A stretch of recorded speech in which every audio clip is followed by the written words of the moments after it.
Hi, my name is Alice Wong, and I'm here to talk to you about the Disability Visibility Project, a community partnership with StoryCorps. First, I'd like to thank Tally Wells for co-presenting with me. While I can't be here in person, I'll give my contact information at the end of the talk if anyone has any comments or questions. I launched the Disability Visibility Project last July, and it is a year-long grassroots campaign encouraging people with disabilities to record their oral histories at StoryCorps in celebration of the upcoming 25th anniversary of the Americans with Disabilities Act in July 2015. Many disability organizations and communities plan to hold different events marking the anniversary of the ADA, and this is my small contribution to these efforts that will hopefully leave a legacy for future generations to come. Our project is a community partnership with StoryCorps, and StoryCorps is one of the largest oral history projects of its kind.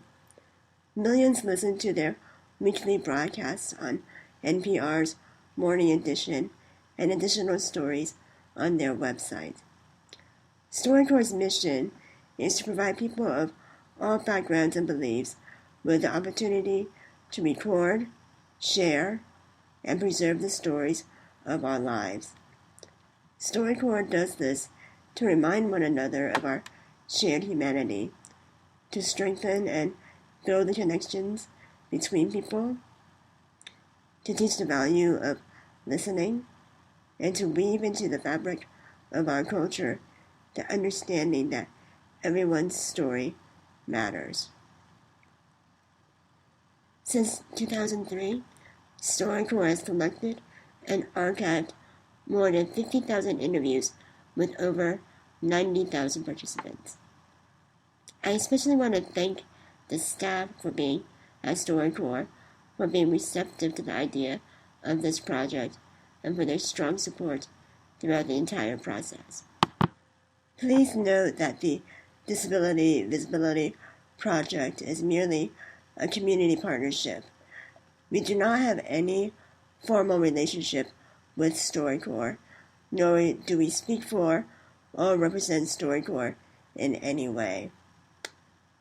Here are a few goals of the Disability Visibility Project: to document the zeitgeist of Americans with disabilities, to preserve these stories and make them available to the public as an educational and historical resource, to highlight the voices and experiences of people with disabilities by people with disabilities, and to recognize the breadth of diversity in the disability communities across the country, especially the intersections of communities of color, LGBTQ, immigrants, veterans, just to name a few. One of the challenges of launching any new project is outreach.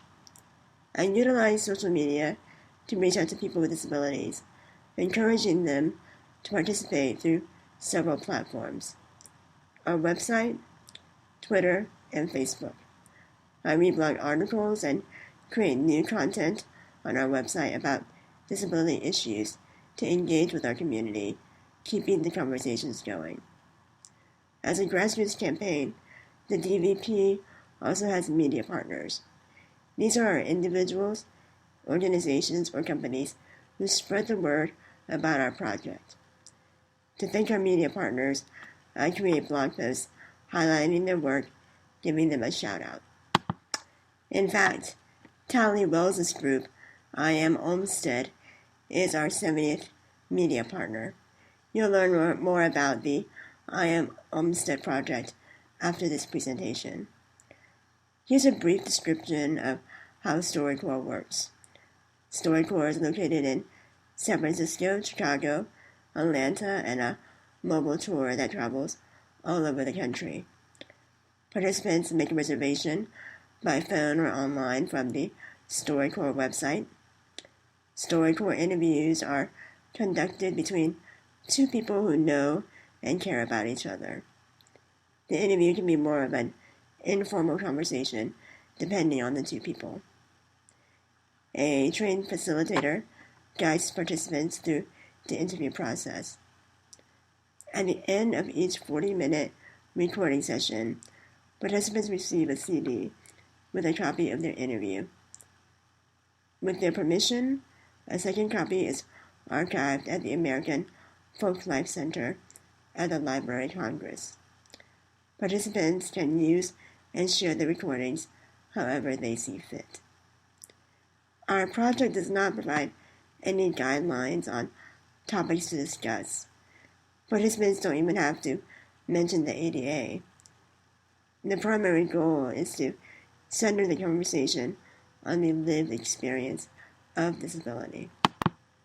By tagging their interviews with the Disability Visibility Project, we are creating a distinct archive of disability culture. This means visitors to the American Folklife Center at the Library of Congress can search StoryCorps recordings and find this subset by the name of our project. The slogan of the Disability Visibility Project is Recording Disability History, One Story at a Time. You may wonder why this is important. Historian Douglas Bainton believed his disability history is about more than pointing out that disabled people existed. He argued that disability is a key element for historians making sense of the past, in particular when it comes to understanding inequality, society, and culture. For more, check out his essay entitled Disability and the Justification of Inequality in American History in Paul K. Longmore and Laurie Umansky's book, The New Disability History, American Perspectives, published in 2001 by New York University Press. The Disability Visibility Project believes disabled lives matter and each person has a story of value. There are some people with disabilities who don't see themselves as an activist or someone into disability rights. There are people with disabilities who may not view themselves as historical figures that are part of disability history, such as Ed Roberts, Judy Heumann, or Justin Dart. Going beyond the well-known names in the disability rights movement, this project provides an opportunity for people with disabilities to come together and have a conversation about their lives unfiltered, where they are in control of their own narratives. Our stories rarely appear in textbooks, and when they appear in the media or popular culture, it's through a lens where disability is still seen in extremes, as something to be pitied and feared, or something heroic or inspirational. Both extremes overlooking the rich complexity and nuance of actual lives. I love talking to people, so this past year I had the good fortune to interview several people I admire from the San Francisco Bay Area disability community. Here are some few excerpts from interviews with three of my friends, Jenny Lerstein, Mariah Nichols, and Victor Pineda. Each of their stories discuss certain aspects of the disability experience, disability rights, and the ADA, civil rights and social participation, transportation, accessibility, and discrimination, accommodations in the workplace, and inclusive built environments. Jenny Lerstein was diagnosed with retinitis pigmentosa in 1982 and is legally blind. She is a council member in the National Council on Disability, an independent federal agency charged with advising the President, Congress, and other federal agencies regarding policies, programs, practices, and procedures that affect people with disabilities. In this audio clip, Jenny discusses the impact on the ADA on blind people and continued barriers and discrimination when using transportation. And let's say as a blind person who has grown up with, increasing difficulties with vision, how would you say, the ADA changed, or has it made improvements in terms of what you've seen in terms of access for people who are blind? It's a very interesting question. You know, the great thing about the ADA and the fact that we are almost 25 years into the enactment of that legislation is that it's almost a seamless part of our landscape. The ADA has really permeated almost every aspect of life: education, transportation, health services, employment.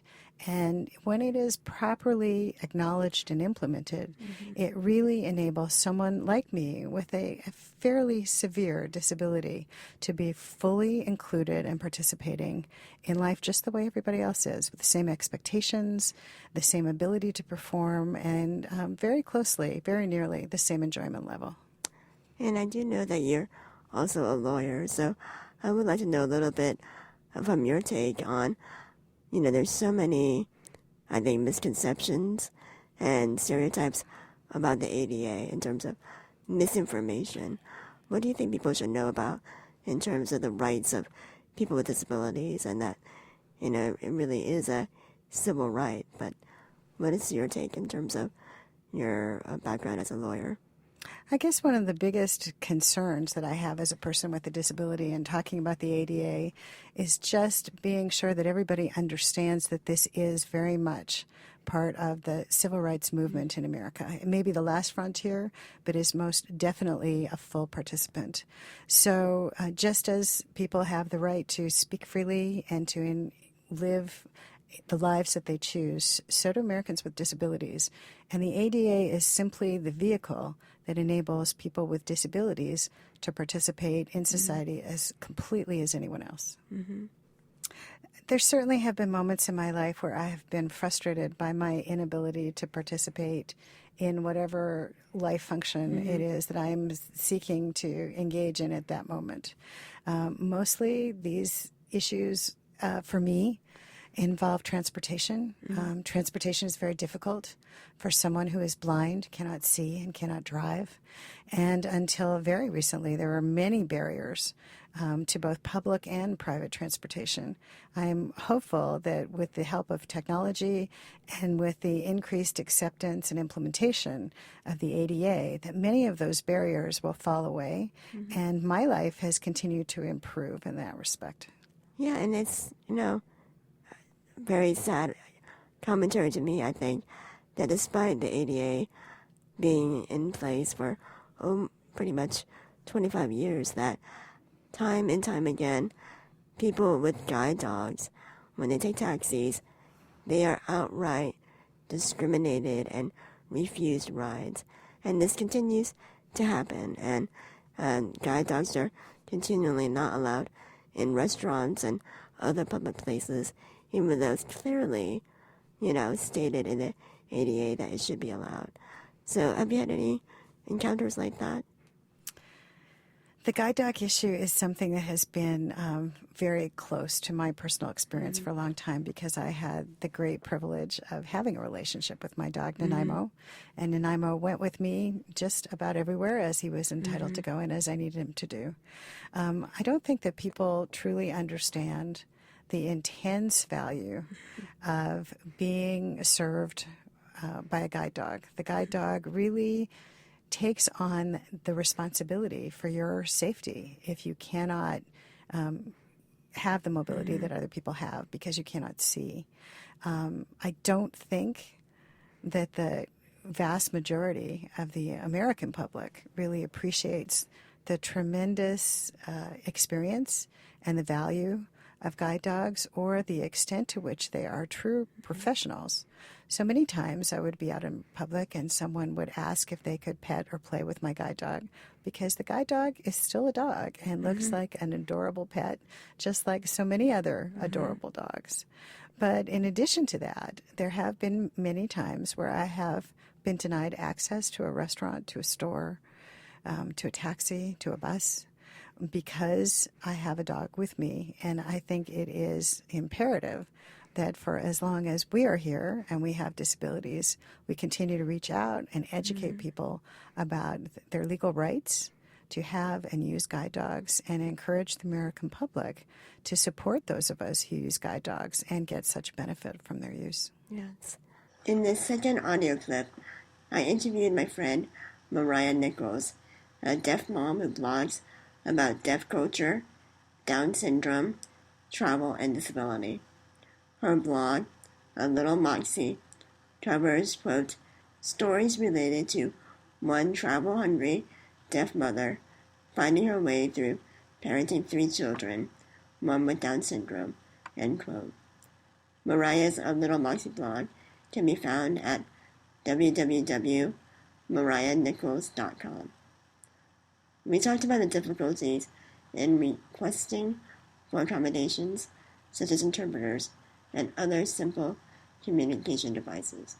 So what is it like for you in terms of your constant kind of pushing for interpreters and Well, I equal can't access? even say I've been constant with it because I feel guilty. I mean, I feel like I don't want to put people out of the way. You know, it's taken me a long time to be more confident in this. You know, at UC Berkeley, you kidding? I never asked for that. It was just, it would put my boss way out of the line. It'd be difficult for them. It's just when there was a large gathering, or if it was a large function, then yeah, okay. But for staff meetings, for things like that, I would never ask for that. And what do you think are, some of the kind of underlying reasons that employees really hesitate to request for interpreters? I mean, there's a cost. There's also this weird dynamic between you and the supervisor. But, tell me a little more about... Yeah, look on their face. Yeah. Yeah, look on their face. That look of annoyance, of like, God, I can't believe you're doing this to me. That look of being put out. That look that you're being difficult. You know, why can't you just do it? You know, I remember my first job that I finally got here in the Bay Area after Japan was as a job developer, and I needed this thing on the phone. It's about $12. I needed this thing on the phone in order to hear on the phone, and when I asked my boss for that just that look on her face of being so put out, so annoyed with me, so irate, I could just feel that my heart sink, and know that I couldn't ask her for more. It was just... And how did that make you feel as a person with a disability, just trying to do her job? Made me feel like crying. Trying to keep her job. Mm-hmm. And I think this is where a lot of people don't understand that it's already so tough enough to find work and to keep work, that on top of that, it does feel like the burden falls on the individual, and that it's always our fault or our responsibility or our guilt that happens. And, that's really, it should be a shared responsibility, and mostly the burden should be on supervisors and employers. So do you think there could have been anything that could have been done to improve those kind of attitudes toward accommodations? Anything? And do you think could have been anything done to improve those employer attitudes? There's so many things that could be done. I mean, it's one of those chicken or the egg things too, or maybe even deeper than that. It's so fundamental. It's about a way of viewing people. It's about seeing value in all people, and that all people are going to need to work and learn in unique ways. And that's just good. I mean, that's the thing that always frustrated me. Before I was a human resource manager, I worked as a teacher. And if you're a good teacher, all your kids are going to learn in a different way. Not everyone learns in the same set way.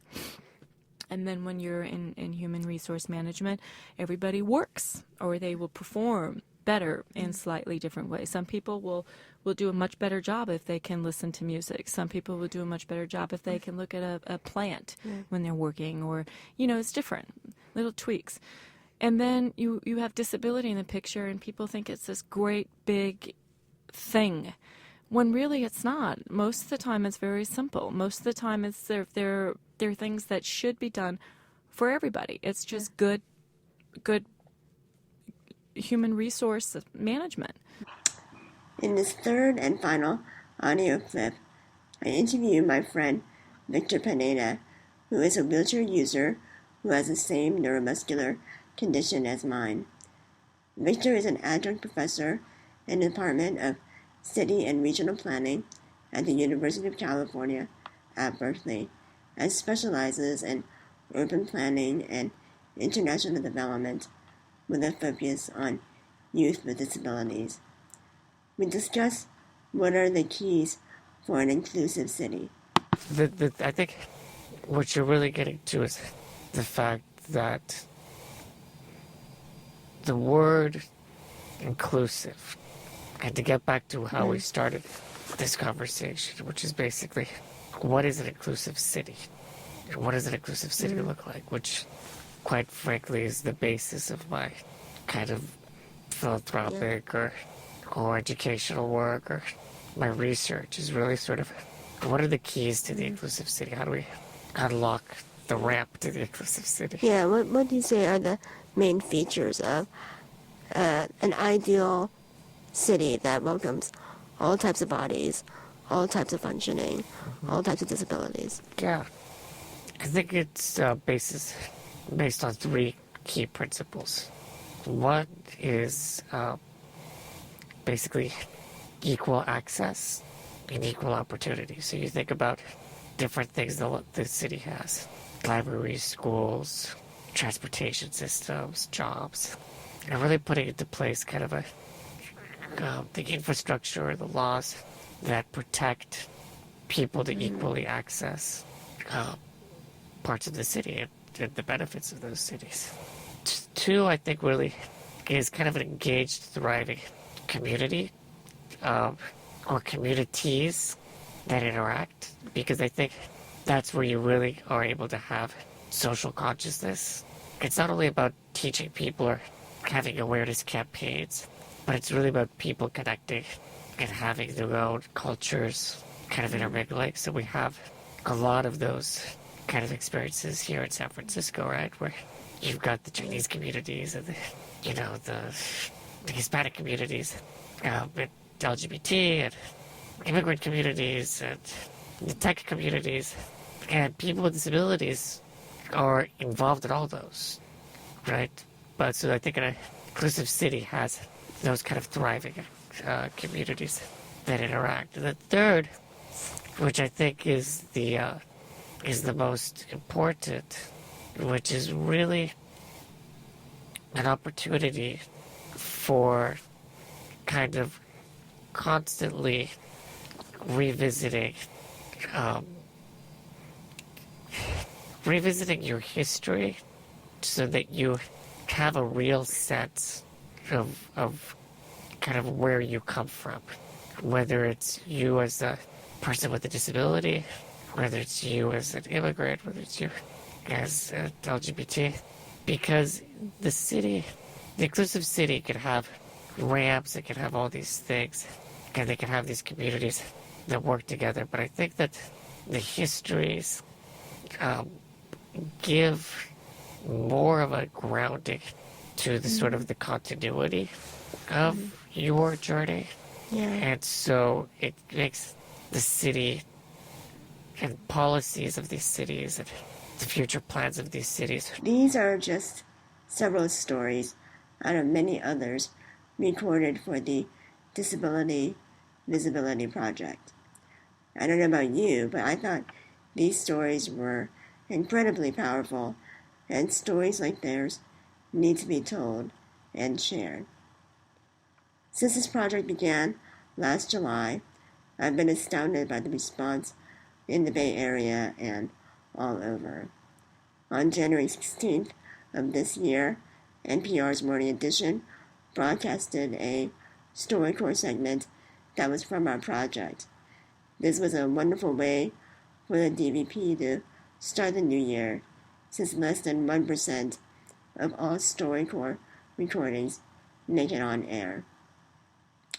As of April 2015, we've had over 70 recordings by people with disabilities from all 3 StoryCorps locations and the mobile tour. 86 DVP media partners, 275 blog posts, 850 Twitter followers, 2,559 DVP Facebook group members. In April of this year, StoryCorps came out with an app for iPhone or Android smartphones. This means anyone with access to a smartphone can record a story for the DVP. All you have to do is download the app, create an account, and make sure you tag your recording with the keyword Disability Visibility Project before uploading your story to the cloud. For more information, please check the How to Participate section of our website. We are extremely excited to reach even more people with this app. I hope you consider telling people you know at this conference about the DVP and encourage them to interview one another and upload their stories using the new StoryCorps app.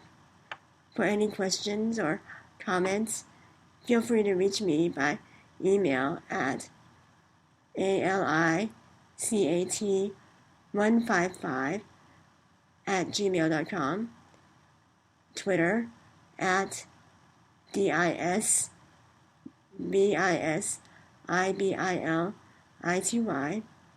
or our website, disabilityvisibilityproject.com.